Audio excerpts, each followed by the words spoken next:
On July 26, 1908, the FBI was born. The FBI stands for the Federal Bureau of Investigation. The FBI was created by the orders of Attorney General Charles Bonaparte with newly hired investigators to report to Chief Examiner Stanley W. Finch. Finch ran the Department of Justice. The FBI was created to enforce federal law and coordinate judicial policy. At first, it had no permanent investigators, but they had private detectives when needed. Investigators were rented out from other federal agencies, such as the Secret Service.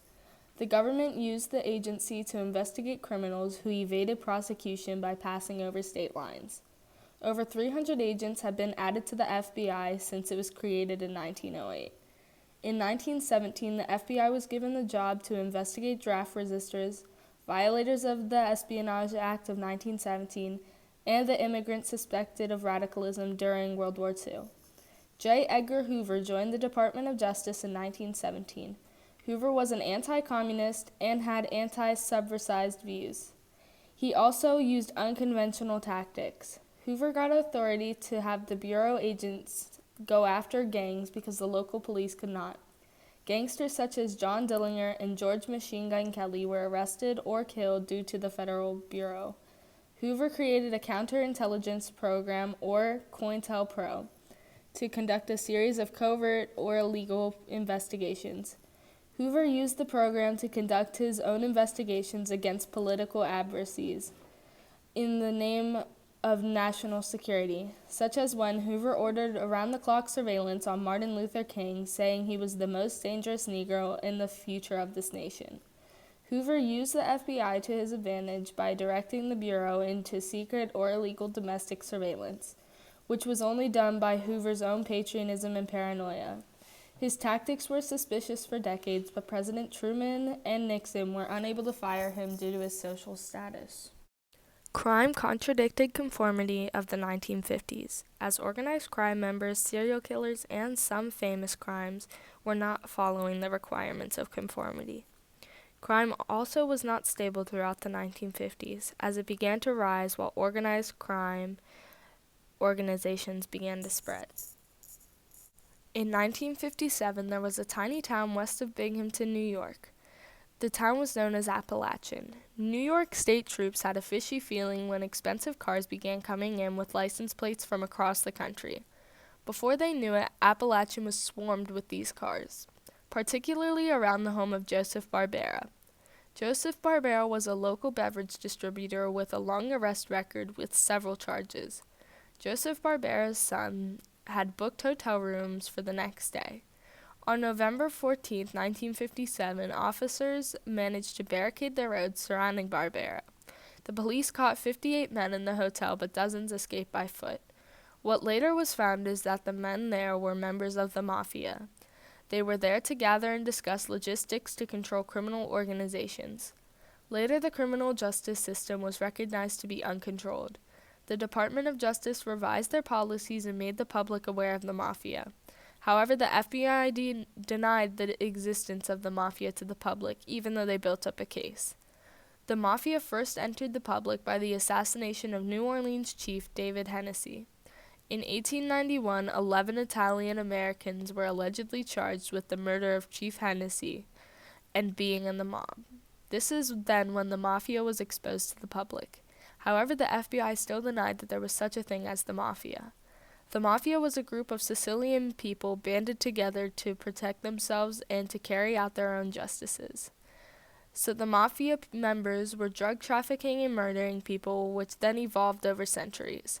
In 1861, there were private armies from the protection of money from landowners, which evolved into a criminal enterprise. The 19th century is where the mafia flourished, which used violence and intimidation to extort money from landowners and merchants. In the 1920s, there were challenges that faced the mob. Prime Minister Benito Mussolini was in power in 1922. He viewed the mafia as a threat. Mussolini viewed fascism as a ruling tactic. He launched brutal crackdowns and put possible members of the mob in jail. Following World War II, the mafia rose again. The mafia developed the in the U.S. during the Prohibition era with liquor trade in 1931. Lucky Luciano served as a central governing body to the 20 Italian-American mob groups/families in the U.S. In 1933, the mafia moved to drug trafficking, loan sharking, infiltration, labor unions, and businesses. In the 20th century, there were known to be 24 crime families operating in cities. New York was the capital of organized crime. There were 5 families: Gambino, Lucchese, Genovese, Bonanno, and Colombo. These were known as the law enforcement agencies. In September of 1951, the Senator Estee Kefauver had a $150,000 study of interstate crime. There was an investigation starting September 1st, 1951. It was a 15-month hearing that was in 14 major cities, with 100 witnesses and 30 million people watching on television. Governor Fuller Warren accused Kefauver of ambition-crazed Caesar, who is trying to desperately and futility. The Kefauver Committee brought in gamblers, hoodlums, crooked sheriffs, and organized crime. They all came out of the shadows. People were ordered to go to court from New York, New Orleans, to Detroit to Los Angeles. They exposed thugs, politicians, corrupted law enforcement agents. The investigation tour began in January of 1951. The doors were locked to the public. The investigation was called the Kefauver Fever. There was a crime wave added to the country and anxieties over communism and nuclear confrontation. The hearings were conducted by the U.S. Senate in an attempt to uncover the underworld and the criminal rackets they ran. Over 600 mob figures would testify before Congress. In the early 1950s, Costello was one of the most powerful and influential mob bosses. Mr. Costello was called to a hearing and refused to answer any of the questions that were given to him. The one question that was asked was, "What have you done for your country, Mr. Costello?" He answered with, "Paid my tax." Before he was called upon, Costello booked himself in a psychiatric session to solve his problem. The psychiatrist told him that he should spend time with normal people who were outside of the mob. Of course, Costello never did that. Harvey Glattman, also known as the Lonely Hearts Killer, was born on October 10, 1927. He was born in the Bronx, but moved and was then raised in Colorado. His parents said that he displayed antisocial and sadomasochistic sexual behaviors from a young age. This means that Glattman enjoyed sexually inflicting pain among others, and he also enjoyed pain that was sexually inflicted upon himself. Glattman was a sex offender as a teenager. He would break into women's apartments while they were home, tie them up, and molest them. Glattman would take pictures of the women while they were tied up. Glattman was found molesting a woman in her apartment in 1945. He was then charged with attempted burglary. While still out on bail, he kidnapped another girl about a month later. Glattman then molested the girl, but then he let her go. The girl turned Glattman into the police, and he went to jail for 8 months. Once he was released, he moved to Albany, New York. When he moved to New York, he was arrested again for a series of muggings and was given a sentence of 5 to 10 years. He was sent to a correctional facility where he was diagnosed as a psychopath. He was granted an early release in 1956. With no surprise, Glattman went back to his old ways. In 1957, he moved to Los Angeles, California. He almost immediately started trolling modeling companies. He would call the modeling agencies and offer to photograph their models for Pulp Fiction magazines. Once he had convinced the companies to allow one of their models to go, he would lead them to his apartment, where he would tie them up, rape them, take photographs, and then strangle them to death and dispose of their bodies in a nearby desert plot. Glattman successfully did this to 2 women. He attempted to murder a third by pulling his car over and pointing a pistol at the woman, directing her to undress. But he didn't expect her to refuse. When she refused to undress, Glattman shot her in the thigh. The woman fought off Glatman long enough for a patrol officer to notice that something was going on. When the police officer approached the car, Glatman confessed to all of his crimes on the spot. Glatman was actively committing murders from August 1st, 1957 to July 13th, 1958. Glatman was killed by the death penalty via cyanide gas in a gas chamber on September 18th, 1959. Joachim Kroll, also known as the Cannibal Killer, was the last born out of 8 children. He was very weak and not well educated because he ended school in 3rd grade. Later in life, psychiatrists found that his IQ was only 76. Kroll lived in Germany for all of his life. His killing spree didn't begin until 1955 when his mother died. Kroll would murder people in numerous ways. He would stab, mutilate, consume, and strangle his victims. He also raped many of his victims. Kroll didn't stop there, though. He would also have intercourse with his victims after he had killed them. Therefore, Kroll wasn't only a serial killer, but he was also a necrophiliac, which is someone who has intercourse with dead bodies. After Kroll had murdered and had intercourse with his victims, he still wasn't done. He would then cut off chunks of his victims to be consumed later, and claimed that it was to save on grocery bills. Later on, Kroll was actively killing from 1955 to 1976. On July 3, 1976, Kroll was arrested for the kidnapping of 4-year-old Marion Kettner. Kroll lived in an apartment complex, and that same day one of his neighbors was complaining about clogged waste pipes. The neighbor asked Kroll if he knew any reasons as to why the pipes were clogged. Kroll replied with one word: guts. The neighbor turned him into the police. When the police arrived at Kroll's apartment, they found pieces of Marion Kettner in the fridge, and her hand boiling in water on the stove. Kroll was taken to court where he confessed to 14 completed murders and 1 attempted murder. He was sentenced to life in prison and died of a heart attack in 1991. Leslie Irvin was born on April 2, 1924. He began committing crimes in December of 1954. It began with a woman named Mrs. Mary Holland. She was 33 years old, and she was also expecting a child. Mrs. and Mr. Holland owned a liquor store. Mrs. Holland was found dead in the bathroom of the liquor store with her arms tied behind her back and 1 bullet-shot wound in her head. December 2nd, 1954, Irvin then went on to his second victim, who was killed the next day. His name was Wesley Kerr, and he was 29 years old. He was found just like Mrs. Holland, with his hands tied behind his back and a single gunshot wound through his head. These 2 murders left southern Indiana in a huge panic. Every household bought handguns and locked their doors at night. Everything went back to normal until about 3 months after Irvin's first murder.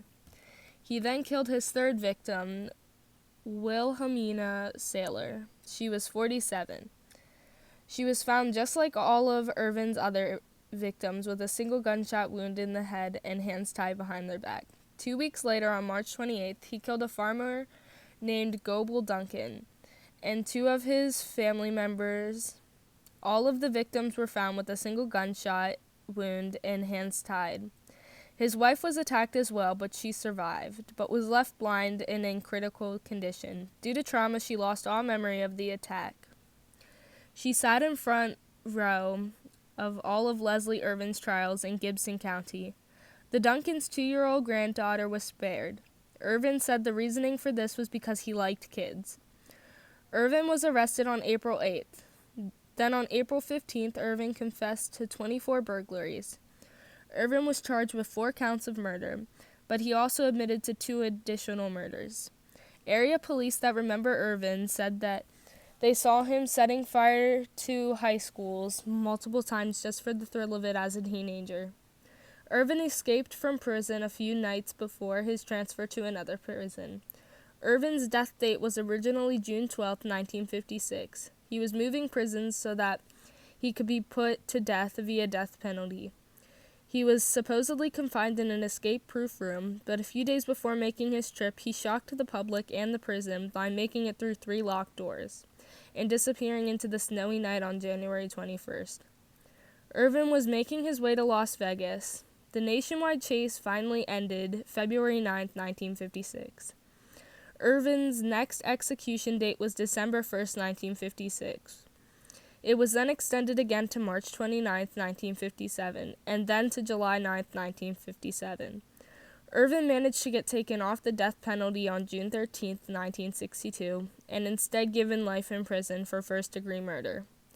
Irvin died of lung cancer on November 9, 1983. Charles Starkweather was born on November 24, 1938 in Lincoln, Nebraska. He was bullied as a child and eventually dropped out of high school at age 16. He got a job as a newspaper hauler and went into extreme poverty. He began to be inspired by the 1955 James Dean movie Rebel Without a Cause, which was about a troubled teenager who, although rejecting his elders' values, desperately wants to belong and have a purpose in his life. He quit his job as a newspaper hauler and found a job as a refuse collector, which is a modern-day waste collector. He was still in poverty, so he convinced himself that crime was the only route to financial gain, and began his killing spree. The murderous spree begins on December 1st, 1957, when he killed Robert Colvert, a gas station attendant. He was paid $100 for killing him. About a year later, on January 21st, 1958, he was denied the entrance from Carol Ann Fugate, which led to him killing her stepfather, mother, and baby sister, Betty Ann. Charles and Carol Ann stayed at the Fugates' house for 6 days. The Fugates family began to get suspicious because Carol Ann kept saying that her entire family was on bed rest because they had the flu, and she would not let them see them. They eventually got too worried, so they drove to a friend's farm. August Meyer was eventually killed by Charles. They tried to leave the farm, but the car got stuck in the mud. They decided to hitch a ride with a teenage couple, Robert Jensen and Carol King. Once he got in the car, he killed them and stole their car. They drove to the suburbs of Lincoln to find refuge at the home of wealthy industrialist C. Lord Ward. He killed both Mr. and Mrs. Ward and their maid. They then headed to Washington State, where Starkweather's brother's house was. All while these killings sprees the National Guard. He was eventually caught while they were trying to switch cars. Starkweather killed a shoe salesman, Merrill Collison. He then tried to steal Collison's car, but was unable to operate the car. Encounters from people passing by drew attention, and a high-speed police chase began, ending after Sheriff Earl Heflin shot out the car's back window. He was then charged for multiple counts of murder during the trial. Charles Starkweather pleaded innocent because of insanity. He was found guilty. On June 25, 1959, Charles Starkweather was sentenced to death and executed by the electric chair in Lincoln, Nebraska. Fugate claimed that she was a hostage, but the jury found her guilty. She received a life sentence, but then she was paroled in June 1976. Edward Ed Theodore Gein was born on August 27, 1906, to a timid alcoholic father and an extremely religious mother in La Crosse, Wisconsin. Gein grew up alongside his older brother, Henry. His mother ruled the house with her puritanical preachings about the sins of lust and carnal desire. Around 1915, Gein's father died, and his mother, Augusta, moved the family to a farm in Plainfield, Wisconsin.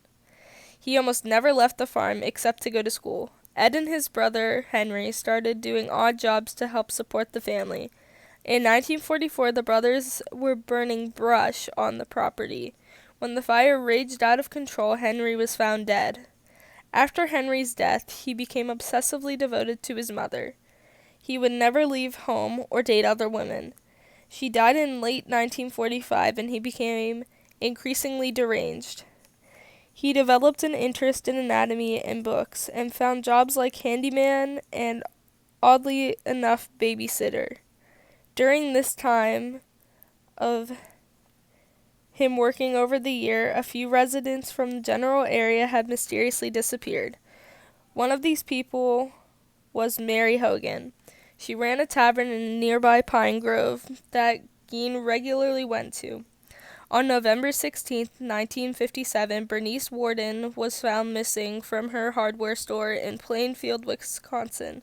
Her son Frank, a deputy sheriff, was suspicious of Gein, and the isolated man was soon confined at a neighbor's house. When the police came to investigate Gein's house, they were greeted with Bernice Worden's body, gutted and hanging from the ceiling. The police continued to search the house, and they found trash cans, gloves, and several chairs made out of human skin, jars of organs, a belt and corset of severed nipples, and human skulls made into bowls. Gein ended up confessing about the murder of Bernice Worden, and 3 years earlier he admitted to digging up numerous corpses for cutting off body parts, practicing necrophilia, and fashioning masks and suits out of skin to wear around the home. During Gein's trial, his lawyer William Belter entered a plea of not guilty by the reason of insanity. In January 1958, he was found unfit to withstand trial and was entered into Central State Hospital. While he was in the hospital, he did various works like mason, carpenter assistant, and medical center aide. In November, he was found guilty of the murder of Worden, but he was also found insane at the time of the murder, and as such, he was recommitted to Central State Hospital. In 1974, he tried to get a petition for a release, which was rejected. Later in the decade, Gein's health was failing, so he was transferred to the Mendota Mental Health Institute. He ended up dying in the Mendota Mental Health Institute, where he died of cancer and respiratory illness on July 26, 1984. The FBI wanted to prove that there is no mob or organized crime, but as we said about the Kefauver hearing, we have direct evidence that there is such a thing as the mob and organized crime and how the system works. The mob causes many illegal economic problems, such as fraud schemes and stock manipulation schemes, which have been happening for years. Also, organized crime can and will weaken the economy and country's health because of the illegal activity then and now. Trafficking of drugs is one of these reasons for both time periods, because people would buy these drugs and take them, and after a while they would affect their body, and the body's functions would become unable to work and become extremely sick. Murders have played a significant role in scary movies and music like the story of Gein's gruesome activities, particularly his devotion to a dead mother, strongly influenced by Robert Bloch's 1959 novel Psycho, which was adapted to the big screen. The following year by Alfred Hitchcock also, Gein served as the inspiration of other notorious movie villains, including Buffalo Bill in the movie The Silence of the Lambs and Leatherface in the Texas Chainsaw Massacre, and has been referenced in numerous songs over the years. Starkweather's activities were also influenced in movies like Badlands from 1973 and Natural Born Killers in 1994. Like Gein's gruesome activities, Bruce Springsteen recorded a track in 1982 called Nebraska, an account of events from Starkweather's point of view.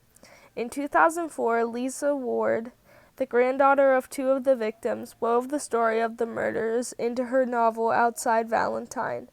7 years later, Christian Patterson published Red-Headed Peckerwood, a photographic chronicle of the people and places Starkweather and Fugate encountered while on the run. Similar to Joachim Kroll, Mark Sappington was arrested for murdering and consuming part of the leg of one of his four victims. Mark was arrested in April of 2001. Quincy Allen murdered 4 people by shooting them in 2002, similar to Leslie Irvin with his killing spree. Allen was arrested in 2002 and sentenced to life in prison and is still awaiting to be executed to this day. Jorge Avila Torres is an American serial killer and rapist. He is known for strangling his victims and for a double murder. He was active in 2005 to 2009. He was arrested in 2009 and sentenced to 100 years in prison.